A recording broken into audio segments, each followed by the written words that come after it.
इतना बड़ा धोखा दिया तुमने।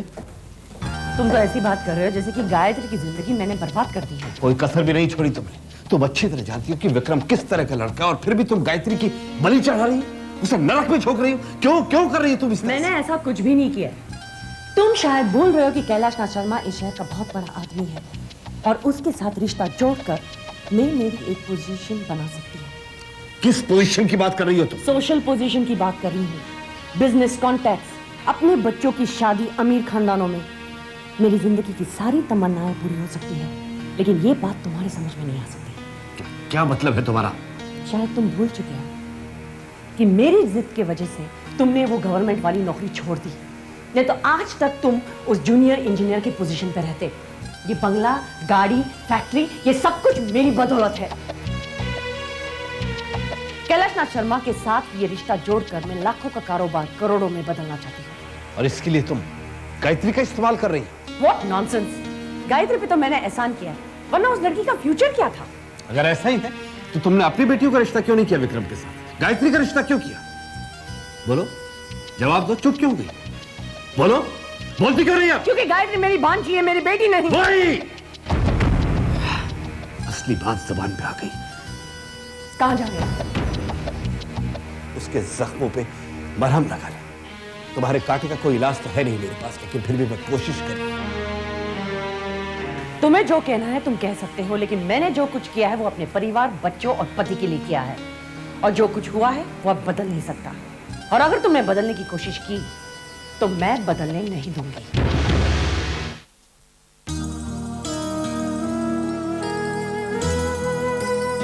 ये तुमने क्या कर दिया माँ? मेरे साथ धोखा हो रहा था और तुम चुपचाप देखती रही। तुम ही बताओ ना माँ, ऐसे इंसान के साथ मैं कैसे शादी कर सकती हूँ जिसके देखने भर से ही मुझे चोट पहुँचती है? नहीं माँ, मैं उसके साथ साथ फेरे नहीं ले सकती। मैं तुम्हें साक्षी रखकर झूठ नहीं बोल सकती माँ। मुझे उस घर में बहू बना के मत भेजना माँ, मत भेजना। क्या कहा रेवती? मान गई वो? हाँ। मुझे तो विश्वास ही नहीं होता। माता ने हमारी सुन ली। ये तो बहुत अच्छी खबर है रेवती। लेकिन गायत्री दिखती कैसी है? साक्षात देवी का रूप है। पता है, जब मैंने गायत्री को देखा तो मुझे ऐसा लगा जैसे देवी मां मूर्ति से प्रकट होकर मेरे सामने खड़ी है। धन्य हो माता, धन्य हो। मुझे फौरन उनके घर ले चलो। मैं अपनी होने वाली बहू को देखना चाहता हूँ। मैं जानती थी कि आप यही कहेंगे, इसीलिए उन लोगों को मैंने यहाँ बुलाया है। उसी दिन शादी की तारीख भी पक्की कर लेंगे। ये तुमने बहुत अच्छा किया। मैं ना कहता था रेवती, गुरु जी की भविष्यवाणी कभी गलत साबित नहीं हो सकती। हाँ। अब मेरा बेटा सुधर जाएगा। अरे कविता, कहाँ है सब लोग? क्या बात है पापा? ये खुशखबरी सुनानी है सबको। कैसी खुशखबरी? विक्रम के लिए लड़की मिल गई है। हाँ बेटी। क्या बात है, खबर सुनकर तुम्हें खुशी नहीं हुई? बाबूजी, आपने अचानक इतनी बड़ी खबर सुना दी है कि हम सब चौंक गए हैं। लेकिन पापा ये सब हुआ कब? सब देवी माँ की कृपा है बेटी। ये विक्रम कहाँ है? बाबूजी, मैं ये शादी नहीं करूंगा। तुम शादी क्यों नहीं करोगे? जिंदगी भर कुंवारा बैठ। एक मिनट, मेरे सवाल का जवाब दो बेटी। तुम गायत्री से शादी क्यों नहीं करोगे? बाबूजी, अगर विकी को लड़की पसंद नहीं है तो कोई दूसरी ढूंढ लेंगे ना। बकवास बंद करो। उसकी तरफदारी करने की कोई जरूरत नहीं है तुम्हें। आज विक्रम को अपने मन की बात खुद कहने दो। ठीक है बाबूजी, मैं ये शादी इसलिए नहीं करना चाहता क्योंकि मैं किसी भी तरह के बंधन में बंधना नहीं चाहता। जिसे तुम बंधन कहते हो वो पवित्र रिश्ता होता है। बाबूजी, आपकी राय होगी। मेरी नजर में शादी आदमी की आजादी छीन लेता है। किस आजादी की बात कर रहे हो तुम? रात रात भर बैठ के जुआ खेलने की आजादी, गंदी औरतों के साथ रात बिताने की आजादी, शराब पीने की आजादी। प्लीज आप शांत हो जाइए। मैं शांत था रेवती, इसलिए ये हाथ से निकल गया। अब मुझे शांत होने के लिए मत कहो। विक्रम, मेरी बात ध्यान से सुनो। तुम्हारी शादी गायत्री से ही होगी, जब मैं कहूंगा, जहां कहूंगा, जिस वक्त कहूंगा। ये मेरा फैसला है। बाबूजी, आप अपनी जिद मेरे ऊपर लाद नहीं सकते। अपनी जिंदगी के फैसले मैं खुद करूंगा। तुम चुप रहो, ये बाप और बेटे की जिद का मामला है। गौर से सुनो विक्रम, तुम्हारी शादी गायत्री से ही होगी, वरना अपने बाप का मरा मुंह देखोगे तुम। बाबूजी, ये धमकी मैं आपको भी दे सकता हूं।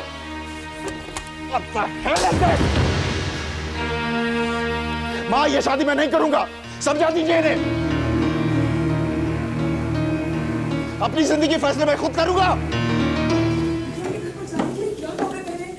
कुछ समझ में नहीं आ रहा है, कुछ भी नहीं है पहनने को। मेरे पास तो ढंग की ड्रेस भी नहीं है। कोई कहीं नहीं जा रहा है। What? What's the matter, mom? क्यों? क्यों नहीं जा रहा है? दीप्ति शर्मा का भी फोन आया था। The invitation has been cancelled. Cancel? What's the problem? कुछ साफ साफ नहीं बताया, लेकिन उनकी बातों से ऐसा लग रहा है कि शायद विक्रम को ये शादी मंजूर नहीं है। That's insulting, mom. उन्हें रिश्ता कंफर्म करने से पहले अपने बेटे से पूछ लेना चाहिए था। Sis is absolutely right. They have no right to insult us like that. अब तुम दोनों चुप रहोगे? मुझे कुछ सोचने का वक्त दो। अब सोचने से क्या फायदा था? जब चिड़िया चुग गई खेत। फिर शुरू हो गए जख्मों पे नमक छिड़कना। मैं कौन होता हूँ नमक छिड़कने वाला? जख्म भी उसका और नमक भी उसका। उसके घर पे देर है लेकिन अंधेर नहीं। तुम चुप रहोगे? अब मैं बिल्कुल चुप रहूंगा। माँ ने गायत्री की सुन बेचारी को नरक जाने से बचा लिया। अब चाहे कुछ भी हो जाए, मामी चाहे कुछ भी कर ले, अब की बार मैं कंचकाओं को खाना खिलाकर ही रहूंगी। माँ, ये किस दुविधा में डाल दिया मुझे। अब आप ही बताइए मैं क्या करूं। एक तरफ पति है तो दूसरी तरफ बेटा, दोनों ही जिद्दी हैं। मैंने बड़े जतन से ये घर बनाया है माँ, इसे टूटने मत देना। विक्रम को किसी भी तरह शादी के लिए राजी कर लो माँ, किसी भी तरह राजी कर लो। नानी नानी, आप रोइए मत। विक्रम मामा शादी नहीं करेंगे तो मैं शादी करके लिए आपके बहू लाऊंगा। बेटा, हाँ, वेस्ट इंडीज पर 10,000। नहीं, बात इंडियन की नहीं है। इस वक्त मैं जुआरी हूँ और जुआरी हमेशा जीतने वाली साइड पर विश्वास रखता है। ओके। ये विक्रम भैया को क्या हो गया है? शादी के लिए मान क्यों नहीं जाते? He's so obstinate, दीदी। पापा को भी इतना तमाशा क्रिएट करने की क्या जरूरत थी? बस अल्टीमेटम दे दिया। अरे यार, थोड़ा सा वक्त देते तो मैं विक्रम को समझा सकती थी ना। लेकिन अब क्या करें? भैया तो कुछ सुनने के लिए तैयार ही नहीं है। कविता, 10,000 रुपए लगाए मैंने वेस्ट इंडीज पर। घर में इतना बड़ा क्राइसिस हो गया और तुम यहाँ बैठ के मैच देख रहे हो? तो क्या स्टेडियम में जाके देखूं? How very funny. जीजू, how can you be so indifferent यार? क्या चाहती हो तुम दोनों? हाँ, क्या करूं मैं? अरे पापा तो समझाओ, नहीं तो विक्रम को समझाओ, कुछ तो करो ना। समझा चुका हूं मैं। क्या मतलब? मतलब ये है कि बाबूजी मुझे इसलिए टॉलरेट करते हैं क्योंकि तुमने मुझसे शादी की, क्योंकि मैं उनकी नाती का बाप हूं। इसलिए ये उम्मीद रखना कि मैं उन्हें समझाऊंगा और वो समझ जाएंगे, ऐसे समझना ना समझे। तो कम से कम विक्रम को तो समझा सकते हो ना, वो तो तुम्हारी बात मानेगा। विकी के पास जाके मुझे फंसना है क्या? इनफैक्ट वो मुझे बाबूजी को पटाने की कोई तरकीब मांगेगा, फिर मैं क्या करूंगा? I don't know Puja, we gotta do something. मुझे डर है अगर हमने पापा से बात नहीं की ना तो वो जरूर कुछ कर बैठेंगे। For God's sake, don't say that, दीदी। हमें कुछ ना कुछ तो करना पड़ेगा ना। Let's go and talk to मामा। हो सकता है वो विक्रम को समझा सके। That's a good idea. You keep your comments to yourself. तुम यहाँ बैठ के अपना मैच देखो, हिलना मत यहाँ से। कम पूजा।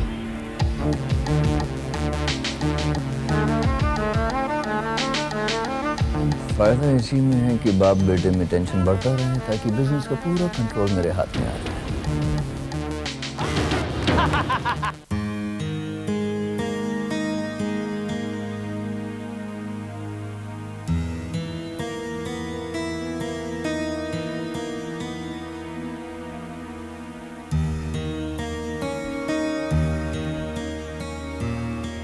विक्की, सो गया क्या? नहीं माँ,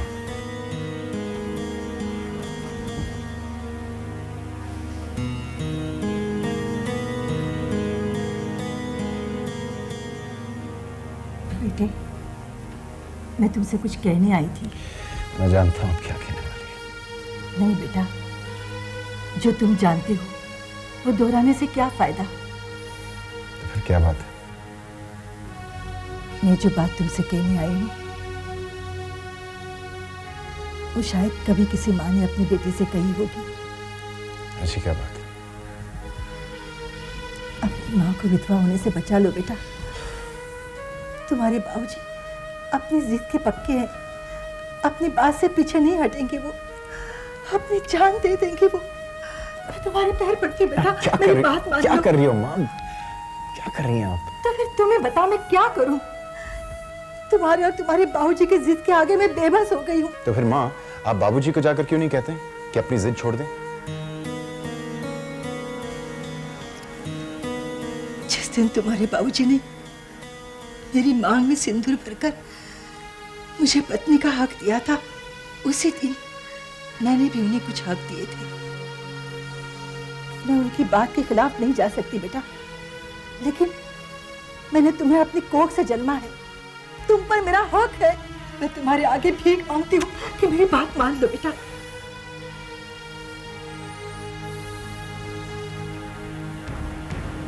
ठीक है बेटा, जैसे तुम्हारी मर्जी। माता के दरबार से मैं खाली हाथ नहीं लौटी। तुम्हें पाकर मैंने सब कुछ पा लिया था, लेकिन आज उसी बेटे के पास से सब कुछ खोकर जा रही हूं। देवी माँ तुम्हारे कंधों में इतनी शक्ति दे कि तुम अपने माता पिता की अर्थी का बोझ उठा सको।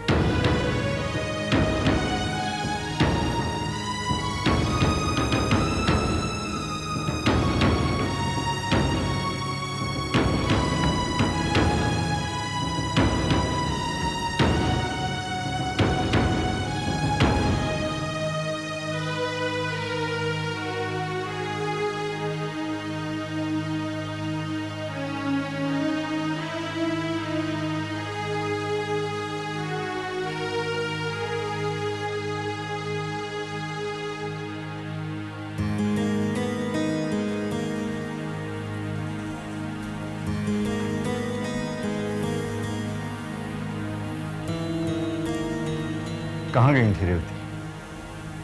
अपने खून को परखने। परख लिया? हाँ। क्या नतीजा निकला? बिल्कुल आप पर गया है, आपकी तरह ही जिद्दी है। बाबूजी, अब तुम्हें क्या चाहिए? बाबूजी, आई एम सॉरी। आपकी इच्छा पूरी हो जाएगी। आप चाहें तो इस घर में बहू ला सकते हैं।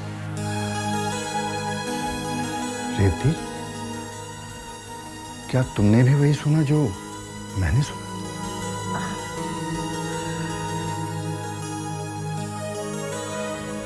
तुम गलत थी।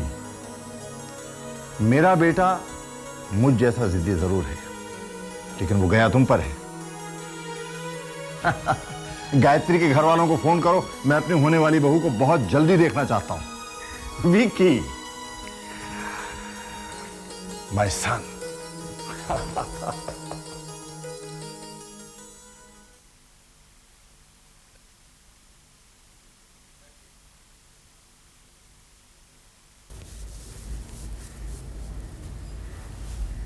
तुमने भी मुझे धोखा दे दिया ना? क्यों किया तुमने ऐसा? हाँ? मेरी किस गलती की सजा दे रहे हो मुझे? बताओ। चुप क्यों? ये इस तरह मुस्कुराने से काम नहीं चलेगा। आज तुम्हें मेरे सवालों का जवाब देना ही होगा। बताओ ना माँ, क्यों भेजना चाहती हो मुझे उस नर्क में? बताओ। अपनी माँ से शिकायत कर रही हो बेटा?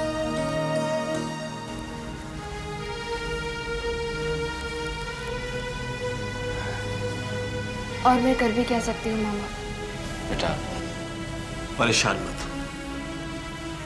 तकदीर में जो लिखा है उसे कौन मिटा सकता है? जो भी होगा अच्छा ही होगा बेटा। बस वहां जाके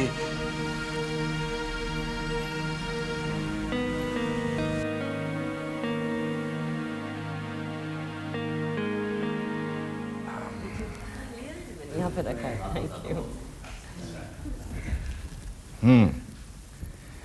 गायत्री जैसा नाम वैसा ही रूप।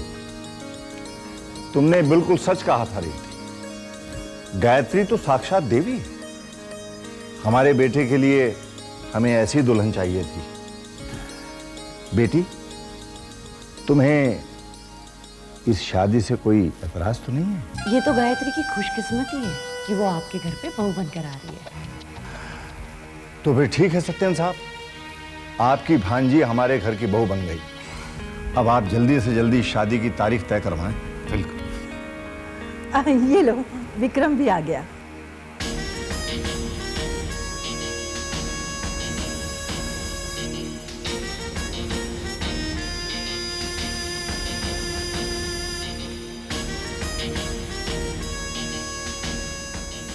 कहो बेटे, कैसी लगी हमारी पसंद?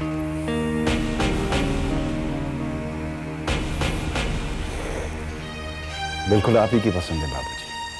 अब आपको अगर एतराज नहीं हो तो विक्रम और गायत्री को अकेला छोड़ दें आपस में बातचीत करने के लिए। इसकी क्या जरूरत है? बातचीत करने के लिए तो सारी उम्र पड़ी है। सही कह रही हैं आप। अब इसकी क्या जरूरत है? फैसला तो हो चुका है।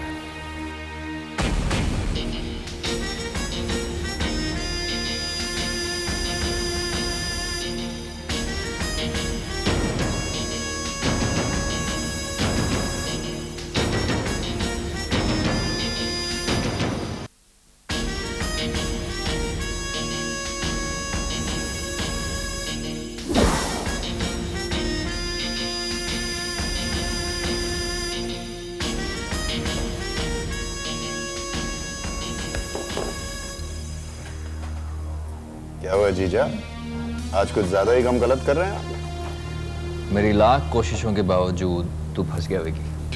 आई एम सॉरी, मैं तेरी शादी रुकवा नहीं सकी। तो इसमें रोने की क्या बात है? शादी कर रहा हूँ, फांसी पे थोड़ी चढ़ रहा हूँ। एक गिलास देना यार। पागल, फांसी में आदमी लटक कर टै बोल देता है, लेकिन शादी में जिंदगी भर के लिए आदमी लटका रहता है और कुछ नहीं बोलता। जीजा बेकार की बातें छोड़ो, ऐसा कुछ नहीं होगा मेरे साथ। क्यों? तो दुनिया के मर्दों से अलग है। बिल्कुल। कैसे? देखो जीजा, शादी करके मैं अपने लिए बीवी नहीं ला रहा हूँ, बल्कि माँ और बाबूजी के लिए बहू ला रहा हूँ।